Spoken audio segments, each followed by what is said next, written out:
Hello friends, मैं सुरेश स्वागत करता हूं आपका अपने चैनल प्रताप एसोसिएट पे।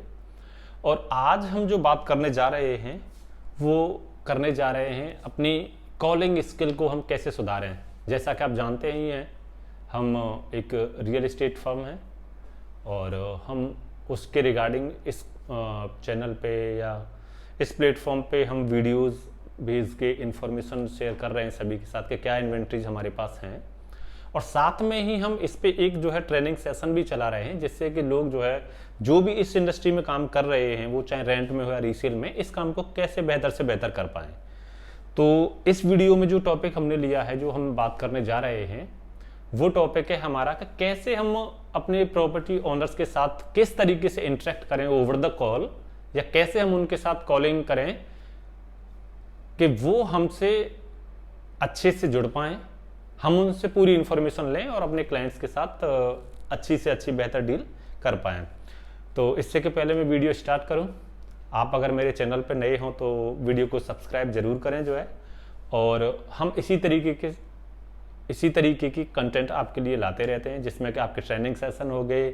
अगर आप किसी और को भी ये रोजगार के लिए कुछ देख रहे हैं तो उन्हें भी आप हमारे पास भेज सकते हैं, या आप कहीं पे भी काम कर रहे हैं तो हमारी इन स्किल्स के साथ, जो कि हमारी टीम डेली हम इन्हें प्रैक्टिकल कर रहे होते हैं, आप अपने काम को बढ़ा सकते हैं।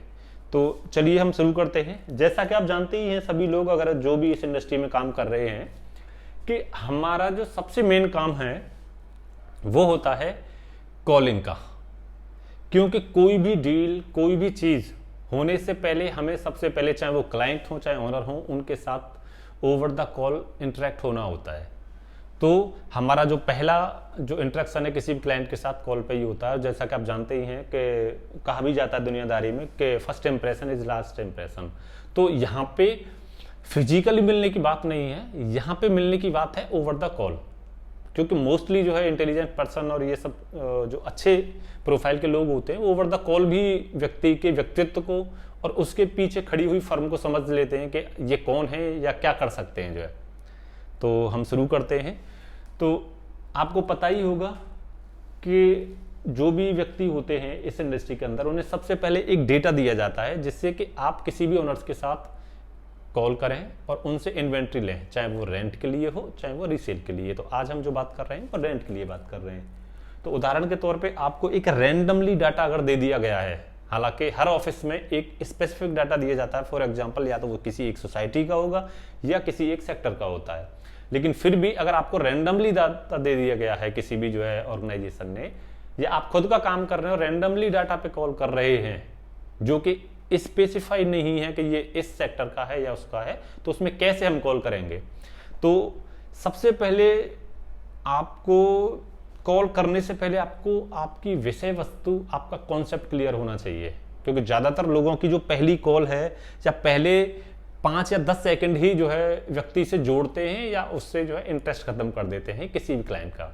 तो उदाहरण के तौर पे जब भी आप किसी से बात करें, आप अपने आप को पूरा प्रिपेयर करके कंफर्ट जोन में फोन अपने आप को तैयार करके ही कॉल करें कि आप किस सेक्टर पर कॉल करने जा रहे हैं। तो शुरुआत, जो सबसे पहली शुरुआत जो होती है, ज़्यादातर वो लोग, जितने भी नए लोग आ रहे हैं वो, या नए लोग होते हैं, वो सीधे कॉल कर देते हैं जी कि मैं ये बोल रहा हूँ यहाँ से।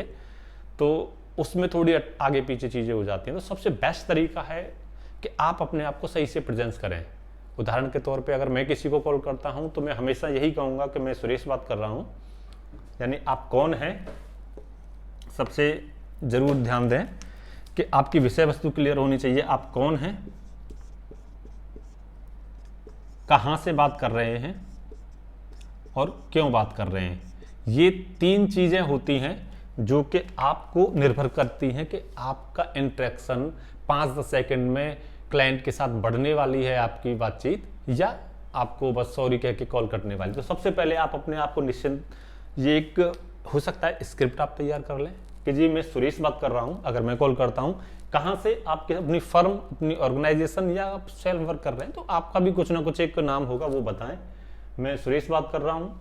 मैं अगर बात करूँ तो प्रताप एसोसिएट, अब जिनकी मल्टीपल ब्रांचेस होती हैं वो आप लोकेशन का भी दे सकते हैं, क्योंकि ये निर्भर करता है कि अगर किसी व्यक्ति की प्रॉपर्टी किसी पर्टिकुलर लोकेशन में होगी जिसमें आप एड्रेस अगर दे देंगे तो वो जल्दी कनेक्ट कर पाएगा। तो उदाहरण के तौर पे जैसे कि मैं अभी बात कर रहा हूँ 137 से, जी मैं सुरेश बात कर रहा हूँ प्रताप एसोसिएट नोएडा सेक्टर 137 से, तो अगर उसकी कहीं भी प्रॉपर्टी होगी 137 में वो कनेक्ट कर पाएंगे अगर हम सेक्टर वाइज करें। आप चाहते हैं और बड़े रूप में रैंडमली डाटा में होता है तो आप फिर लोकेशन के ले लें, यानी या तो आप किसी पर्टिकुलर सेक्टर पे बात करें, उदाहरण के तौर पे मैं बात करूंगा प्रताप एसोसिएट 137, या आप और अधिक रैंडमली डाटा पे कॉल कर रहे हैं जिसमें अलग होने की संभावना है, तो उस पर आप ले सकते हैं कि ये जो लोकेशन है इस सेक्टर की वो पड़ती है लोकेलिटी नोएडा एक्सप्रेसवे।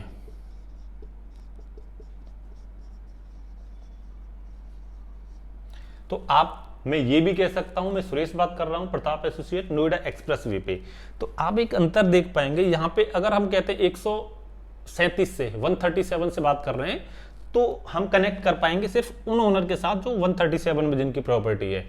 लेकिन अगर आप लोकेलिटी पे बात करते हैं कि मैं नोएडा एक्सप्रेसवे से बात कर रहा हूं तो इसमें आपका जो एरिया है वो बढ़ जाता है। तो एक्सप्रेसवे पे जितनी भी प्रॉपर्टी होगी किसी भी ओनर की तो वो कनेक्ट कर पाएगा, हाँ जी मेरी प्रॉपर्टी 134 में है, 136 में है, 137 में है, वो आपको कनेक्ट कर पाएगा। दूसरा, आप कौन है, कहां से बात कर रहे हैं और वाई आर यू कॉलिंग, आपने क्यों फोन किया है, तब आप उन्हें जो है इंट्रोड्यूस करें कि सर आपकी कोई प्रॉपर्टी या तो सेक्टर को अगर आप संबोधित कर रहे हैं, सेक्टर को जो है रिप्रेजेंट कर रहे हैं तो आप कहें यहाँ पे है, या आप कहते हैं कि एक्सप्रेसवे लोकेलिटी को कर रहे हैं तो आपकी एक्सप्रेसवे पे है, या फिर आपको पता ही है कि स्पेशल या स्पेसिफाई सेक्टर की बजाय आप सोसाइटी पे ही कॉल कर रहे हैं, तब आप कहें कि जी मैं इस सोसाइटी पे कॉल कर रहे हैं कि आपकी यहां पे कोई प्रॉपर्टी है जो रेंट आउट या सेल के लिए अवेलेबल है। अब यहां से आगे बात बढ़ती है हमारी, अगर वो कहता है हाँ जी मेरी कोई प्रॉपर्टी है, तब हम शुरू करते हैं अपनी आगे की बातचीत। और कृपया ध्यान दें आप सभी लोग जो है जो भी इस वीडियो को देख रहे हैं, आपकी ये जो कॉलिंग है ये that should be like a conversation not interrogation. ये मतलब आपकी बातचीत ना ऐसी लगे कि आप बात कर रहे हैं, और आपकी कॉलिंग का लंबा चलना इन 2-3 चीजों पर निर्भर करता है कि अगर आपने इन 3 चीजों को सही से बोल के अगर किसी भी व्यक्ति को आपके साथ कनेक्ट कर लिया तो आप ध्यान दें आपकी कॉलिंग सफल है और आप आगे बात करने वाले हैं। लेकिन अगर आप नहीं आपको इस चीज को कनेक्ट कर पाए तो वो थैंक यू और सॉरी बोल के कॉल काट देंगे आपके।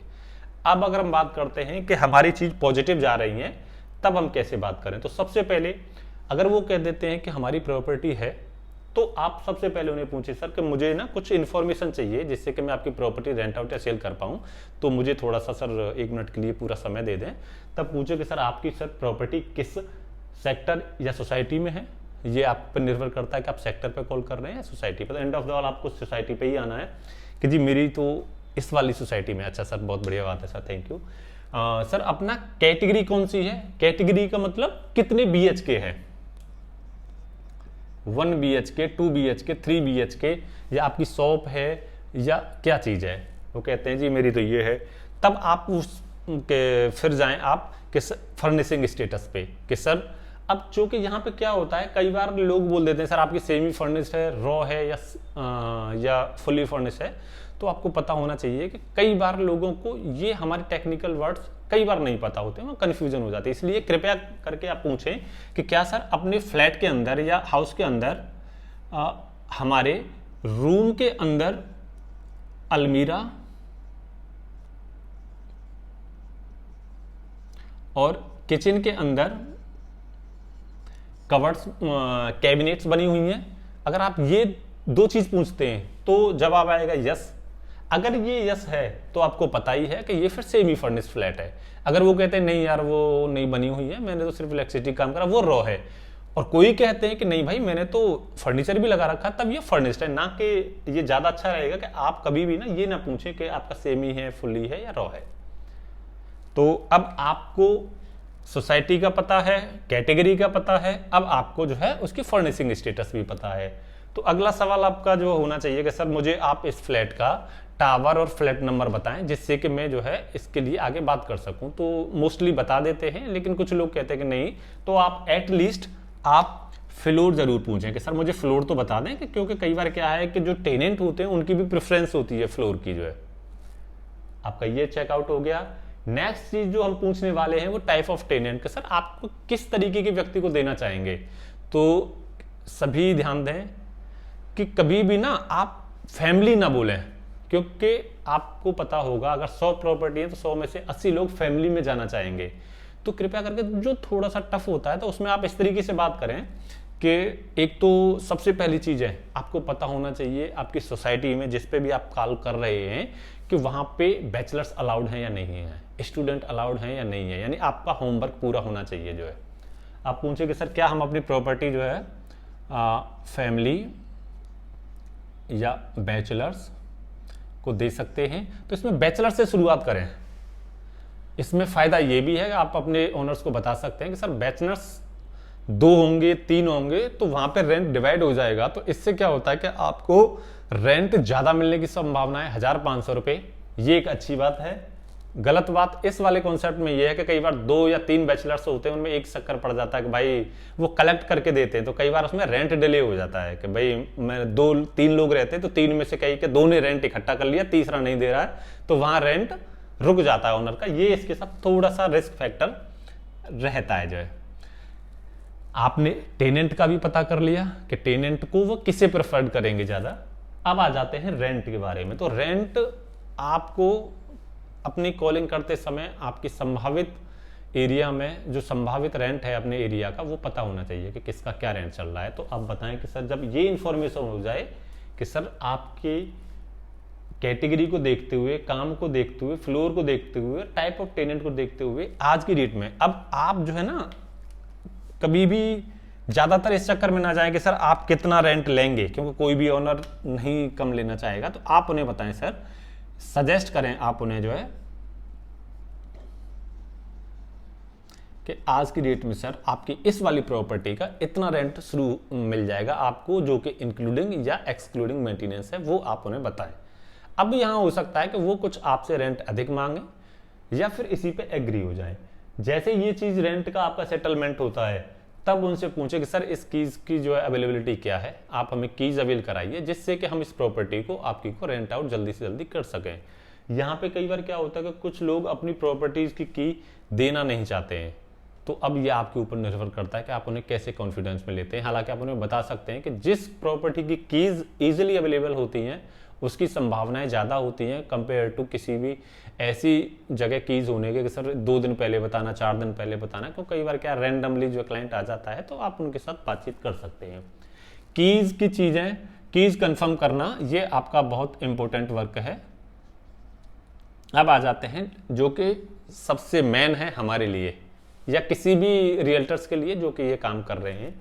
आप जब ये चीज़ें बता दें, जहाँ से आपका पता पड़ गया किस सोसाइटी में कितने BHK है, किस फर्निशिंग के साथ में है, किस टावर फ्लोर पे है, किसे देना चाहेंगे, रेंट क्या है ये डिसाइड हो गया, कीज़ कहाँ है हो गया, तो आप उन्हें चाहे वो आपके पुराने ही क्लाइंट हैं या ओनर्स हैं या ऑलरेडी उनका रेंट पे चढ़ा हुआ है, हमेशा उन्हें अपनी फीस, ब्रोकरेज या डॉक्यूमेंट के एक्सपेंस जो कि होते हैं वो आप ज़रूर उन्हें बता के चलें और उनसे आपको जो है ये चीज़ जो है ज़रूर डिस्क्लोज कर देनी चाहिए जो है कि क्योंकि कई बार क्या हुआ है, अनुभव ये आया है कि कई बार लोग अपनी इन सब चीज़ों की बातचीत नहीं करते हैं और फिर पता पड़ता है कि सारी डील हो गई कि सर मेरी तो आपसे बात ही नहीं हुई है या मैंने कब कहा है कि आपको मैं कमीशन दूंगा या ब्रोकरेज दूंगा। तो कृपया करके ये सारी चीज़ें आप कर लें। अब अगर आप इस तरीके से काम करते हैं, मेरा अपना पर्सनल एक्सपीरियंस है, अगर आप इस तरीके से गए ओनर्स आपके साथ बहुत अच्छे से जुड़ेंगे, क्योंकि किसी भी व्यक्ति को फीस देने में कोई दिक्कत नहीं है, उन्हें एक ऐसा प्रोफेशनल चाहिए जो उनकी टेंशन कम कर सके। तो आप इस तरीके से मैनेज वे में अपनी कॉलिंग करके इन्वेंट्रीज अरेंज कर सकते हैं अपने लिए जो कि रेंट के लिए है।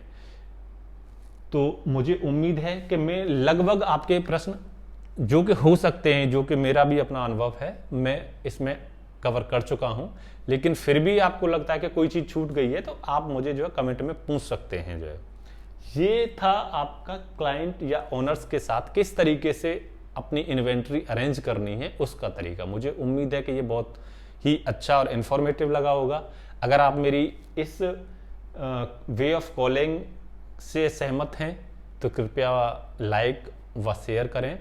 और कुछ पूछना चाहते हैं कमेंट में पूछ सकते हैं, और आप इससे प्रभावित हैं या ये चीज़ आपके लिए काम करती है तो आप मुझे मेरा हौसला बढ़ाने के लिए, हमारी टीम का हौसला बढ़ाने के लिए उस पर कमेंट करके यस या आई एग्री जरूर लिखें, जिससे कि मुझे अगले कंटेंट बनाने के लिए प्रेरणा मिले। मैं आपने इस वीडियो को देखा उसके लिए आभार, धन्यवाद। और एक सबसे मोस्ट इम्पोर्टेंट बात, अगर आप अपना काम कर रहे हैं तो बहुत अच्छी बात है, मेहनत करिए, आगे बढ़ेंगे।